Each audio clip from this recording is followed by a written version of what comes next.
dandan ó ti kọ́lá náà kọjá o òrìṣà jẹ́ ń dàbí onílé yìí tó kọ́ lérin gidi ẹni tí ó ṣe bí aláàrò lọ́jà Òyìngbò kò ní lè ṣe bí Adégbọ̀rọ̀ lọ́jà Ọba. Iṣu tó dìyàn o aṣáṣu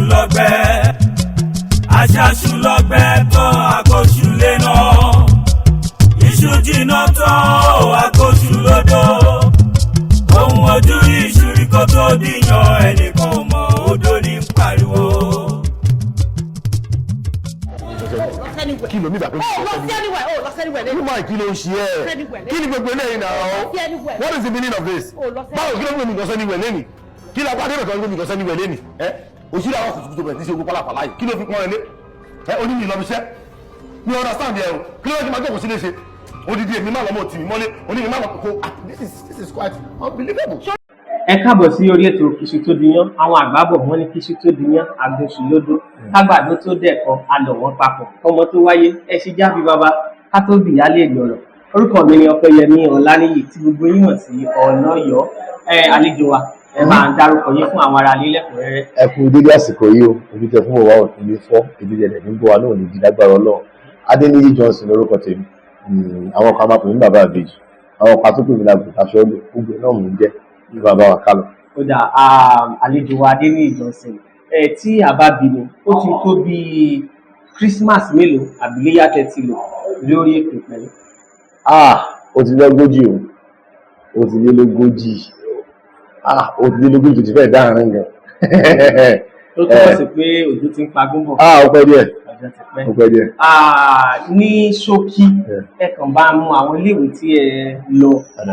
Mo bẹ̀rẹ̀ iléèwé àkọ́bẹ̀rẹ̀ mo lọ sí Housing Estate Primary School ní Ìpàjà ìkóhùnbẹ̀ mo lọ Ideal Northern Primary School yẹn ní Òṣòdì mo lọ sí Muslim College mo lọ Ìbàdàn Poly fún ND Mascom ní LASU mo ṣe History and International Relations lórí ọ̀rọ̀ ṣe tíátà mo kọ́ṣẹ́ ní Remisa Blue Screen lọ́dọ̀ àwọn ilé ìbò tí mo kọ́ tí mo dẹ̀ gba certificate ẹ̀wọ̀n tá a kà nígbè níwọ̀n dání. History and International Relations ibẹ̀ ni mo ti fẹ́ bẹ̀rẹ̀ bó ló ṣe papọ̀ mọ́ eré orí ìtàgé. Tó ṣẹlẹ̀ ní wípé nígbà yẹn tá a bá put in fún kọ́ọ̀sì kan kò tó di tó máa fún wa adẹ̀wà wò pé tálẹ́ǹtì ní eré orí ìtàgé jẹ́ fún mi àmọ́ ní eré orí ìtàgé ò bá da tí ò bá lọ èèyàn máa ń ní backup plan tó jẹ́ kí n ka ilé mo lè diplomat and if possible mo lè ṣiṣẹ́ ní media houses àná ìwọ̀n tó ń sọ mi lórí ẹ̀. Ọ̀dà ẹ̀sìn ọ̀gá ló ní ti ráńpẹ́ ó ní ẹ ti gbọ́. Lọ ṣígẹ̀tì ẹ̀. Ìjẹ̀ṣà tíkẹ́ẹ̀tì ẹ̀. Mo ní kó ṣígẹ̀tì ẹ̀. Mo ní kó tíkẹ́ẹ̀tì ẹ̀. Ìjẹ̀ṣà ṣígẹ̀tì ẹ̀. Ìjẹ̀ṣà tíkẹ́ẹ̀tì yẹn. Ẹgbẹ́ mi táwọn sọ sálárì ẹ̀. Kí ló wá ṣe tí mo bá sọ tó bọ̀? Àfẹ́ open that gate for me now. Ìjẹ̀ṣà tó bá mọ̀ ìpè òfẹ́ jẹ́ Ọlọ́run nípè ó gbọ́dọ̀ ṣígẹ̀tì. No problem, you are fired. Oga, you don't have to sack me before you leave. No, they are not too worried about it. Kó pé ọdún kó pé ayé kó pé tó mọ̀ láyé, you are fired. Èmi fún any instruction ò gbọ́, that's fine. Adeniyi Johnson láti ìgbà tẹ́ ti bẹ̀rẹ̀ eré orí ìtàgé wọ́n ní bójú ò bá rí orí okùn bí okùn torí ẹni bí jẹ́ ìjọ́wò nínú yín dùn jùlọ tẹ́ rò pé iṣẹ́ màá ṣe máa fi lé ọmọ lọ́wọ́ ni.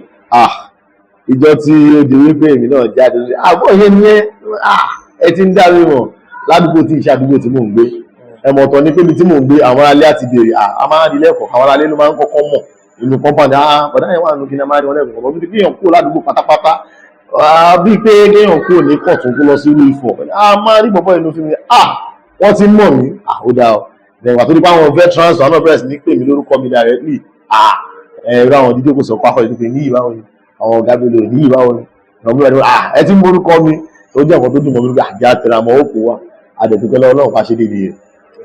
Adúpẹ́ fún Ọlọ́run ọba.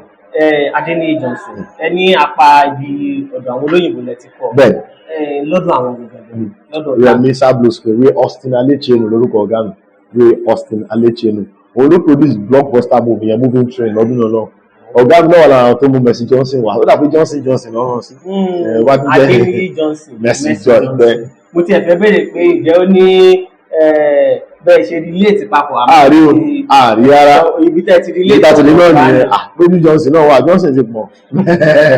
Adúpẹ́ fún Ọlọ́run ọba ká wá padà síbi tí mo ti ní bójú bá rí ojú òkú bí òkú jẹ́ rí bídẹ́bídẹ́ yóò ní ọjọ́ kan tó jẹ́ pé ẹ fẹ́ wò pé iṣẹ́ tíátà tí mo ṣe ṣé mi ní sílẹ̀ kí n gan passport mi fẹ́ kí n gbà lóyìnbó lọ. Bẹ́ẹ̀ ni mo rántí ọdún náà ta lọ ṣiṣẹ́ nílùú Ọ̀wọ̀ ìgbà tá a máa parí iṣẹ́ torí mi ní róòlù gidi kan àní kankan producer ṣàfihàn nílẹ̀ owó sẹ́tọ̀ àwọn tó fowó pè láàrin mi àti mọ́tò àlùbọ́sà mo bá dé pọ̀ ẹgbẹ́ mọ̀ pé àwọn igi tó máa wà lọ́nà express yẹn wọ́n burú gan wọ́n fún mi ní àwọn bàbá ìgbárùn pàrà èyí ọmọ pé tí kí máa ń bọ̀ máa ń bẹ̀rẹ̀ nígbà mi ò gán kan rí bí mo ní sunkún pé èmi nìyá jẹ bẹ́ẹ̀ làlùbọ́sà náà fẹ́ mi nínú ẹkún bí méjì mo sin kàtá yẹn bẹ́ẹ̀ ló tọ́sẹ̀ kan kó tó lọ. kí ni nǹkan tó ṣẹlẹ̀ ṣé wọ́n fún yín ní owó mọ́tò.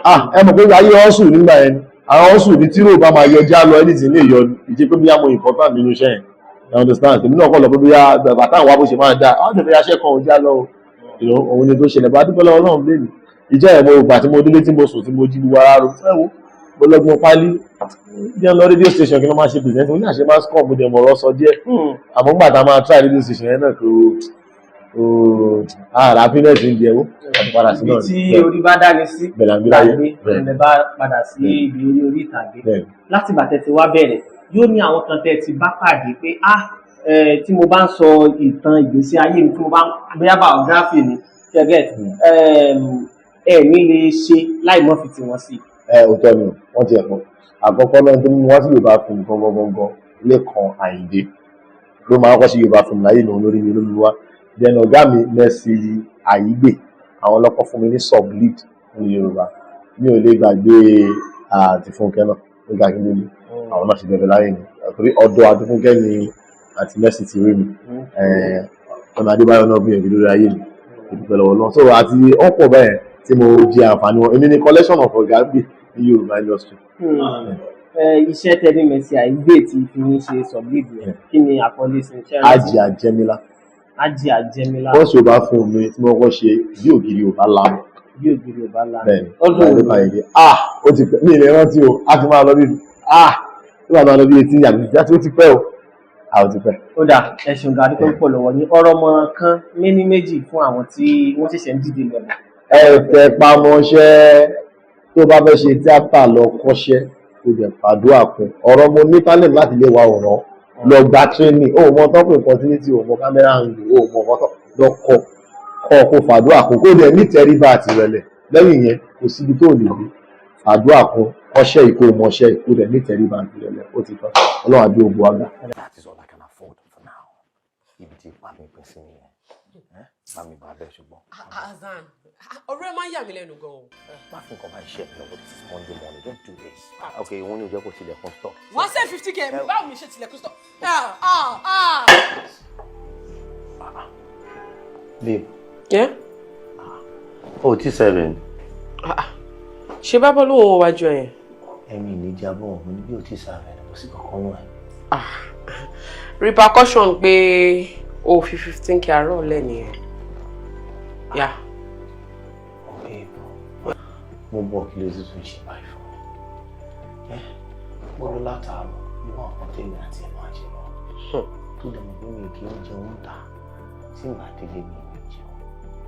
Wàá gbé empty plate síwájú mi kí n máa jẹ. Ṣé kí n tá máa jẹ ni mo wà lọ?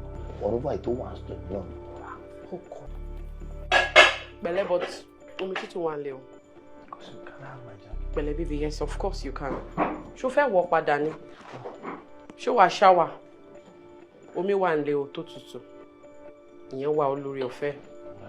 Ẹ̀dà ẹ̀ṣẹ̀ gàdí tó ń pọ̀ lọ́wọ́ láti ṣe gbogbo ẹ̀ ní àkótán. Abala kan bẹ́ẹ̀ tí wọ́n pè ní eré làfọ̀ máa lè sọ.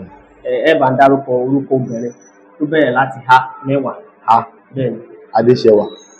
Adébùnmi. Adétọ́lá. Adébùkọ́lá. Adémídé. Adéjùmọ̀mí. Adéọlá. Ẹ ti dárúkọ Adéọlá tẹ́lẹ̀. Adéṣẹwà mo fi bẹ̀rẹ̀. Ayọ̀míkún. Ayọ̀mípọ̀sí. Ayọ̀mídé. Ayọ̀bámijí. Ẹ ṣe ẹ bá dárúkọ yín fún àwọn ayé. Adeniyi Johnson lórúkọ mi lẹ́ẹ̀kan sí ẹ máa bá wa bí tòun ẹ gbádùn ẹ láyọ̀ o. Iṣu tó diyàn o aṣáṣu lọ́gbẹ́ tán àkóṣù lẹ́nà iṣu jìnnà tán o àkóṣù lódò ohun ojú iṣu rí kó tó diyàn ẹnìkan ò mọ̀ odò ní. Oloyo Studios.